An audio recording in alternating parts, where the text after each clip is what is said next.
What's up guys, it's Daz here, but you don't really care, and it's time for another video. But what should the video be about? Well, remember last time with the video, I'm not going to put an annotation up this time. Okay, maybe I will, but I won't actually have the... Never mind. But I was talking about Meta Knight 56's message, and since that video I've gotten at least 3 messages, I think, which isn't a lot, but it kind of is if I'm going to base every video upon it. And this one is going to be credited to the Nintendo products. You get an animation text. Woo! Yeah, that's enough. And before you ask, no, I'm not sponsored by the Nintendo products. It's just some person's account name. Trust me, I mean, they haven't actually uploaded any video. Well, actually, no, they have no subscribers, and the only video they have is of a Pikmin humping glitch. So, yeah, I did look. I'm a sort of, yeah. Right, enough of that. So, I'm not actually going to show you the text this time. I'm just going to put a bunch of pictures everywhere, because I thought last video it looked a bit boring. So here we go. The Nintendo products, that's really weird saying, but oh well, I'll continue, was basically talking about the time length between Pikmin 2 and Pikmin 3, which was mentioned last video, but what they were saying is, like, between Pikmin 1 and 2, there was about, what, like a couple days, if that? And from that time, you had the Forest of Hope become the Awakening Woods, or the Impact Site becoming the Wistful Winds, along with the final trial. It was like massive changes, as if, like, the Pikmin planet is time-travelling faster. That's a weird way to phrase it, but it's going faster than the Hogatation's world. And if this big time gap's going to be so large between Pikmin 2 and 3, how much different is the Pikmin planet going to be? And, you know, there'll be some extreme natural changes, like, for example, you've got the king spots and the cap spots, something like that, you know, the massive mushrooms. And, like, when I looked over the trailer again, it looks all, like, swampy and a bit more brown and, you know, like, less hygienic, as if, like, the extreme natural changes have given a bad effect to the planet, like it's going into sort of like an environmental crisis where it's like pollution everywhere and there's all this like mushrooms and whatever gas it putrefies out. And also, you know what I mean. I mean, if you look back in the trailer, I'll probably put an annotation there. God, what is it with me and annotations? I really don't know. But if you look through the trailer, it doesn't look so happy chappy. Hey, look, sunshine. Oh, look, cherry blossom trees. Oh, my favourite. Oh, that was kind of a reference, but you know what I mean. And so, like, it just looks more dirty. And something else that the Nintendo products mentioned was that over this time period, the Bulborbs have gotten a new member of the family. Now, this might just be some new evolution thing, or maybe they were hidden before and they've only just found them, but, you know, you have the Whip-tongue Bulborb, the massive long one with, like, 5 red Pikmin on the end of it, because that's its favourite type, even though that doesn't make any sense at all. So, yeah, like, if it is Oliver's grandchildren, which was mentioned last time, then the world's just going to be so amazingly different, and it's going to be like a completely different game. Spoiler as it is, but you know what I mean.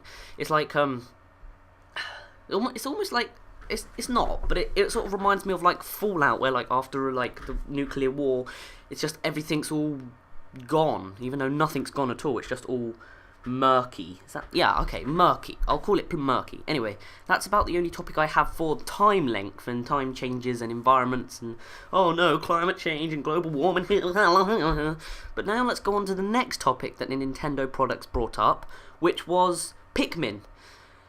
That sounds like the most obvious comment ever. What's he gonna talk about with the Pikmin 3 game? He's gonna talk about Pikmin. But, you know, I missed out a Pikmin.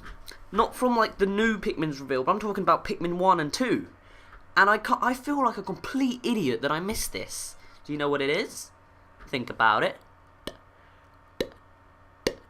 The Bulbmin! How did I forget the Bulbmin? You know, the Bulborbs that are, like, infected, zombified Pikmin, and they can help you and whistle when they're impervious. Is that the right word? Okay, they're not vulnerable. They are, immune. They are immune to every hazard, I think, except like getting crushed or eaten. But how do you stop that, really? Oh, actually, that might be... Nah, that won't be Rock Pikmin, would it? Crunch, crunch, crunch.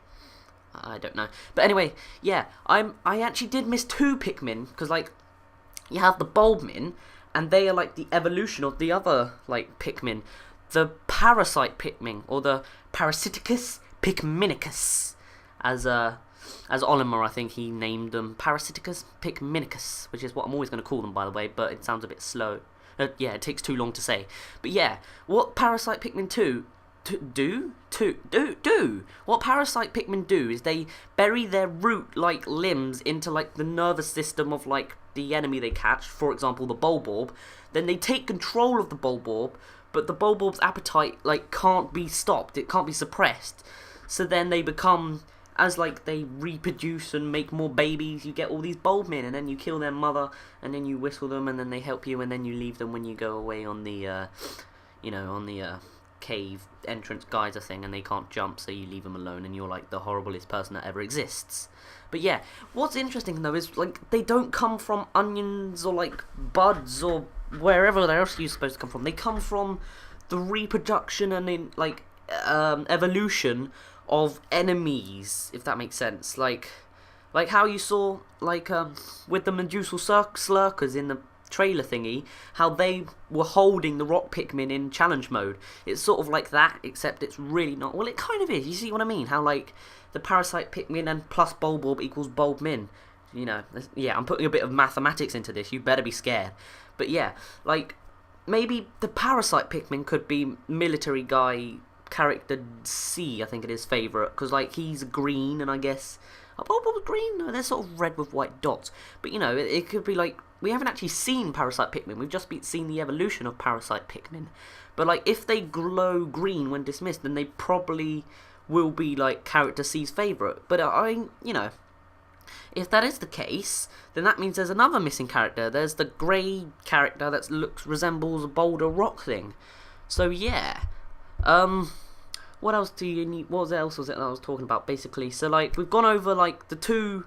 So in Pikmin 2, basically, there were 4 new types of Pikmin. You had the purples and the whites, which are like the obvious ones.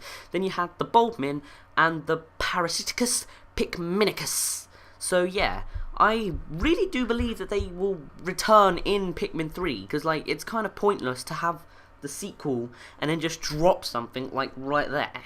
Although no, it was already confirmed. I heard this or read it somewhere, and someone commented saying that purple and white Pikmin were confirmed. They just weren't shown, because you know, there's not really anything new.